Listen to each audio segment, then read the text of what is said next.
and welcome to Cook Vegan, and today we're making vegan chocolate brownies. Now for those of you who are members and already part of the Cook Vegan community on Facebook, you would have seen this recipe posted a few months ago. I slightly amended the recipe, just really because I've got a bigger baking tray here, so you can see this one. I'm not sure the exact size, but I've already lined this with parchment paper, and it's like a loaf tin. It does open on the side, this one, so it's easy to get out, but rather than have everything stick together, it's always good to just line it with some paper there. Now I have all the ingredients here ready in front of me. If you do want to get them already, pause the video and then make it while I'm making it, then please do. So to starters, I've got vegan dark chocolate. I love dark chocolate, the darker the better. And this is 100 grams, just so a regular, let's say big size bar. I've got some coconut oil here, vanilla extract. I have flax seeds here, so this is already ground flax seeds. And I have 3 flax eggs. So that's 3 tablespoons of flax seeds with 6 tablespoons of water. I prefer to use warm water, it just makes it get absorbed that bit quicker, and especially if you're in a rush. And that's already been absorbing and getting ready while I've been getting all these ingredients ready to present it nicely to you guys. The main ingredients of this delicious brownie that is so easy are dates. Now, in the Facebook recipe that I posted a while back, I only used 10 dates. They were huge dates. As I said, the loaf tin was a slightly smaller one. This is bigger. Here I put 20. Now I didn't weigh these, but I'm guessing this is about 200 grams of dates that are then pitted afterwards. So I have here just a selection, if you can see that.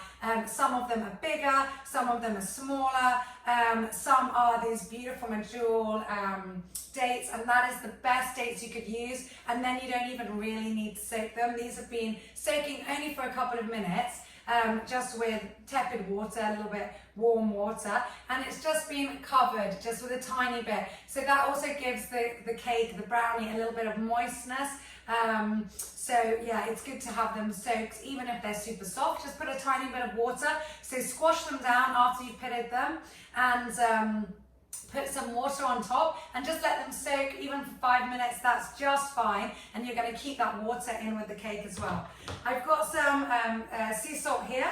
Mine is also with a bit of iodine in, which of course is very good if you're vegan, even not, just to make sure. But that's just a tiny bit. I'm only going to put a pinch of that in. And I've got baking powder and baking or bicarb of soda here as well. So that's the whole ingredients.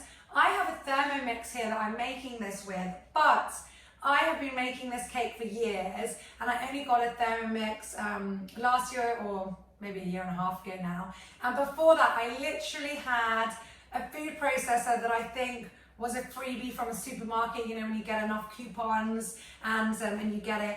And it worked just fine. The only thing, if you don't have a very strong food processor, then I would definitely recommend making sure you put your dates in hot water and leave them for that little bit longer, just so it's softer and your machine doesn't start malfunctioning as you're going through that. So, but as I said, you can do this without having expensive equipment at home. Now my oven is already set at 160, and this is going to be baking for 20 minutes. So this is the quickest, easiest cake. So I'm going to start just by putting everything together. So I'm putting my lovely dark vegan chocolate there. I'm going to actually crumble all the dry things. Oh, I've already got my spoon in here.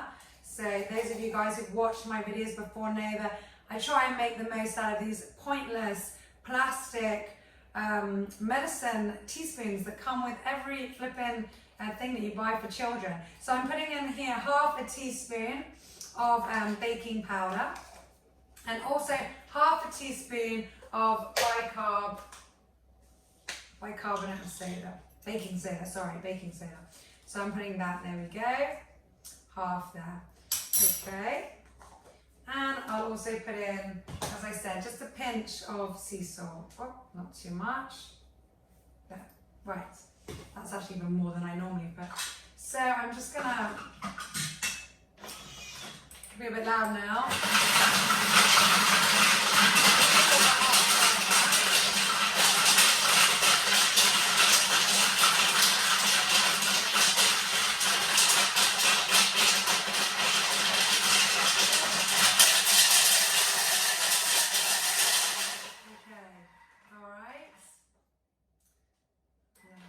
for the doo-doo of the Thermomix. So, okay, so that's crumbled, not so perfectly. You can leave it on for a bit more, but it's real time. This is not edited, so I'm going to put my flax seeds in now. Put those in. Now, when I posted this on the Facebook group, so if you are a member of Facebook, make sure you tune in and become a member of Cook Vegan. It is free and it's so much fun, and I love how this community is growing. At the time of filming this YouTube video, we're on over 5,000 members now. And now I'm putting in my dates, and also when I posted this on Facebook, I think I put 10 dates only. Now those dates, as I said, were huge, chunky, nice medjool dates, and the tin was less, and I only used one flax egg. And now just a tiny bit of vanilla extract. If you don't have pure vanilla extract, and you've got vanilla essence, then you can use half a teaspoon. But if it's strong, then you only need a couple of drops. And also strange in Cyprus, this is actually solid for the first time. I mean, not too hard, but usually this is like oil because it's so hot. But yeah, we're in December now. Ho ho ho. So I'm gonna just put in 2 lovely tablespoons of coconut oil. So that really gives it a lovely flavor as well, but not too much to make it oily and greasy, because we don't want that. Especially as I keep going on with these masks and all this acne, all these like spots that are coming up that make us all feel like we're teenagers because we're wearing masks all the time. Right, so I'm going to whiz this. Sorry about the noise, everyone. Here we go.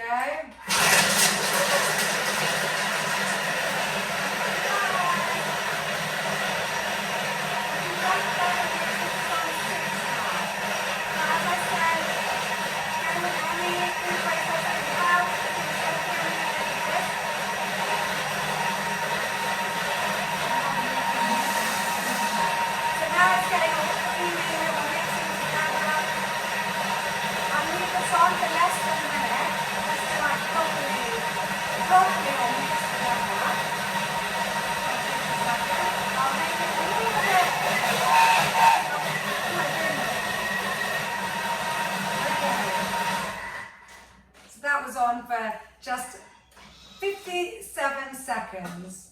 Oh my goodness, and it's perfect.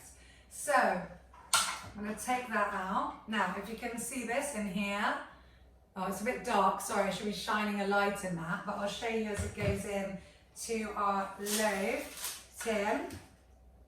You can see it here. So this is a really nice sticky paste. So I'm just going to take that out now and put that in. Oh my goodness, it tastes so yummy. I don't know if you guys are like me, but I am a date addict. I literally have dates in my bag as a snack. I put them in my kids' school bags, just in their little Tupperware. You know, like, you can have like 4 dates in a tiny, small, nice Tupperware. And it's just such a convenient snack, and it's a good pick-me-up as well. If you're running low on energy, or just filling as well. It's just so good. And they're a really good source of iron as well. So, especially like me, oh my goodness, I can't believe my daughter's going to be 1 this weekend, but I'm still breastfeeding. So they're a really good source of iron and energy. And they also get rid of that sweet craving that we have. So I'm putting that in here. Now you will notice, as you put it into your loaf tray, even if you're using a smaller quantity like I mentioned before, which I put on the Facebook group, it doesn't fill your baking tray at all. So you might think, am I supposed to be having more than that? Am I supposed to be filling this up even more? But actually no, it does rise, and it's not going to be a particularly thick brownie cake. You'll end up with it being about 1 inch, just over 1 inch, but it is so yummy, and it's quite a dense and really rewarding brownie cake, so it's so good.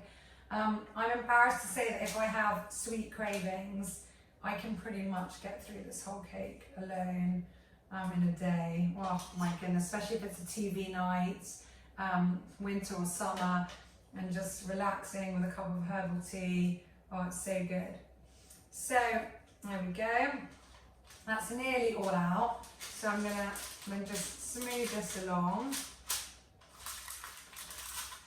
Okay, and once this is all now pressed nicely and evenly, I'm gonna pop this into the oven and leave it for 20 minutes and do the usual check. So after 20 minutes, if you think that your oven is super strong or that your amount is maybe a bit thinner, you can check it after 18 minutes and just usual pop a toothpick in and see if it comes out dry. If it does, then it's cooked. You don't want this cake to get too dry. You want it to retain that delicious softness and keep it moist. So there we go. So I'll show you this now, like that. So good. And as I said, I'll show you what it looks like in 20 minutes. See you in a minute. This has literally been in exactly 20 minutes. I even put the timer on, or you can just time it yourself. So I've just literally opened the oven door. You can see that. Look at how good that looks. Sorry guys, I'm using a selfie stick because it's just easier. And I'm gonna put a toothpick in here, pull it out. You can see it's still a bit gooey, but it's good. That's fine, we want it gooey. We don't want it dry. So I'm going to just take that out. Now this is definitely not a cake that you wanna, oh, I'm doing this left-handed. This is definitely not a cake that you want to leave in the oven after it's done and let it get dry. No, you want this still gooey. It will set because of the dates, and obviously it's vegan, there's no eggs in. So I'll show you this again. I might glass on the side. There we go. How good is that? And it's all ready, and when this is obviously cooled down, you can just literally lift this up. You can see it's not a particularly thick cake. I can show you a picture of that later, or if you are in the Facebook group, you've seen it hopefully already, or do look it up in the search bar. And that's it, there you go. So easy, 20 minutes in the oven at 160. What an easy recipe, everything together, any food processor, and you're good to go. So I hope you found this recipe super easy, and it's so healthy. My goodness, it's delicious. You feel like it's the yummiest cake ever, and it's really good with vegan ice cream. Oh my goodness, or just on its own. So, but it packs with iron. You've got your omegas with the flaxseed. It's just so good. It's gluten-free, so I can't recommend this recipe enough. I hope you enjoyed this video. Please don't forget to subscribe and support Cook Vegan.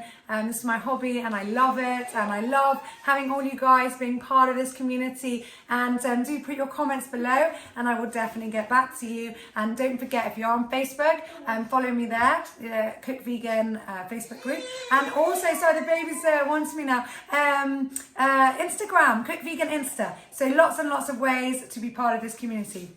Take care everyone, and I'll see you super soon. Bye from me.